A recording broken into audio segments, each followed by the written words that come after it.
This is Daryl Evans with Kings Vision at LAKings.com with Kings insider John Rosen.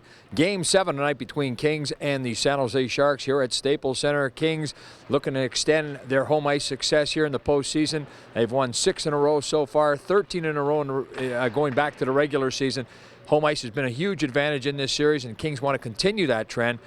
Looking at them this morning at the pregame skate, a lot of energy on the ice. A day off yesterday. Most of the guys just a little bit of maintenance work off ice, but a lot of energy and a lot of excitement amongst the guys today. Yeah, and a lot of players talking about, they're not getting caught up in the mystique of a Game 7, but they are respectful. Destin Brown did mention it's what you play about when you're younger, when you're playing, ball hockey in the front yard. So it's going to be a fun one here this evening.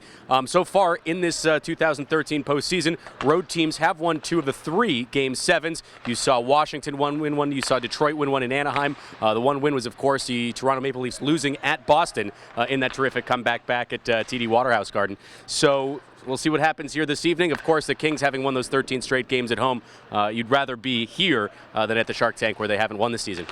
And I think, again, the Kings will really try to stress why they won that last game against San Jose. This is the difference right here tonight. They want to be able to take advantage of playing here in this building. The energy level is going to be high. In a situation like this, though, you don't want to overplay the situation. You can also forecheck. You don't want to get too aggressive out there. I imagine, though, the Kings, because of what they went through last year, they'll be able to maintain and manage that energy, go right at San Jose. They're going to look to stop the puck in the forecheck, force turnovers early on. Absolutely. It's that right type of preparation. It's the same preparation that you had for any game this year. You don't want to be too tight. You're going to be taking penalties. You're going to be too aggressive if that happens. And you obviously don't want to be too loose, where you don't, respect what this game particularly means, the fact that this is an elimination game. So this Los Angeles Kings team this morning, they're going through right now the morning skate. We'll see how they approach it. We're going to talk to them in just a little bit. But a team that under Daryl Sutter, they've talked so much this year about having that emotional preparedness, getting the team emotionally ready. That's Daryl Sutter, what he's done well with his team. And then, of course, he's going to leave the room at some point. It's up to the leadership committee. Players such as Matt Green, Dustin Brown, Justin Williams, the veterans there that are capable of, speaking up when the time comes to have words said. So, the Kings, as they showed last year, in very good hands with the leadership in this locker room.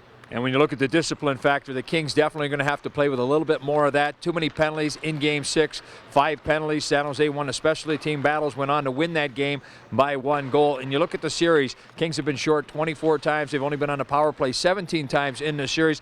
That's over 1 power play per game. You can't afford to do that. San Jose, in particular, in their building, outstanding, almost 35% in their own building. On the road, those struggling, just 1 for 19 on the power play. Kings penalty killers will try to use that statistic to their advantage, be very aggressive, pressure the puck, but the key, stay out of the penalty box. Absolutely. You saw the Kings take 3 penalties in the first 5 minutes back in game number 6. You don't want to even necessarily have 3 power plays for San Jose over the course of the game today. If the Kings can limit the Sharks, there are probably going to be some, although in the last regular season game between these two teams, we went 2 periods without even 1 penalty being called. But if the Kings can limit San Jose to just 2 penalties in this game, 2 power plays, they'll be putting themselves in good position to win. Though the Kings have done a great job on the penalty kill here in this building against San Jose, I'm not too concerned about what has happened in the past. They're obviously very skilled players on both teams' special teams, both teams' power plays. So obviously if San Jose has that 5-on-4 opportunity, we all know how important special teams are in the postseason.